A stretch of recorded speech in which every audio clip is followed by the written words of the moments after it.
Notamment lors d'une réunion, donc j'étais président lors de mon mandat, et on avait invité justement une banque, en sachant que ce métier était déjà représenté chez nous, mais elle avait besoin de se faire une idée quand même assez précise du fonctionnement du BNI.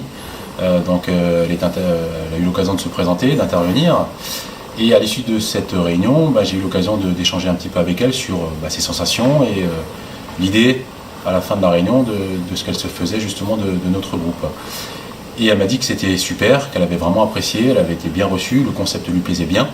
Il y avait une seule chose qui l'embêtait, et forcément moi sur le coup j'étais un petit peu abasourdi parce que je me dis quelque chose de négatif. Et au final ce qu'elle m'a simplement dit, c'est que la seule chose qui l'embêtait vraiment, c'était le fait qu'elle ne puisse pas intégrer notre groupe, parce qu'elle avait l'occasion justement de voir d'autres réunions. Et c'est clairement ce groupe-là qui lui avait fait forte impression. Et du fait que le métier était déjà représenté, malheureusement pour elle, elle ne pouvait pas intégrer notre groupe. Voilà. Ça c'était le retour le plus sympa que j'ai pu avoir et l'anecdote qui m'a marqué, je pense, le plus. Alors je pense qu'il y a des beaux partenariats qui se font dans les sphères professionnelles, dans la sphère business. Il y a des partenariats, on voit que c'est des merci pour le business qui se répondent. Donc je pense qu'il y a des choses vraiment intéressantes. Dans la sphère aussi service, donc on est plusieurs agences ou experts en marketing avec une touche un peu plus digitale, une touche plus stratégique, etc.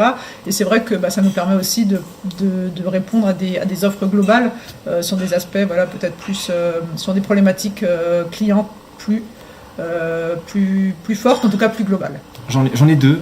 Dans mon activité professionnelle, je fais de la formation au sein de l'université de Haute-Alsace. Et puis, on m'avait demandé si je pouvais faire animer un certain module. Ce que je ne pouvais pas faire, ça ne rentrait pas justement dans mon champ de compétences. Du coup, j'ai pensé à un des membres que j'ai présenté. Puis le membre a parfaitement fait l'affaire. Du coup, ça lui a permis d'avoir une belle mission et d'être titulaire au niveau de l'université. Donc, pour lui, c'est une belle mission et c'est plutôt très très sympa. Et la deuxième anecdote, elle est toute fraîche. Comme on fait l'accompagnement des membres sur la méthode BNI, forcément, si on n'est pas convaincu nous-mêmes, ça ne peut pas marcher. Et du coup, moi, je suis tellement convaincu qu'avec certains membres BNI, on a fait ce qu'on appelle un groupe de réussite. Et le groupe de réussite marche tellement bien qu'on a créé une entreprise. Voilà, grâce à BNI.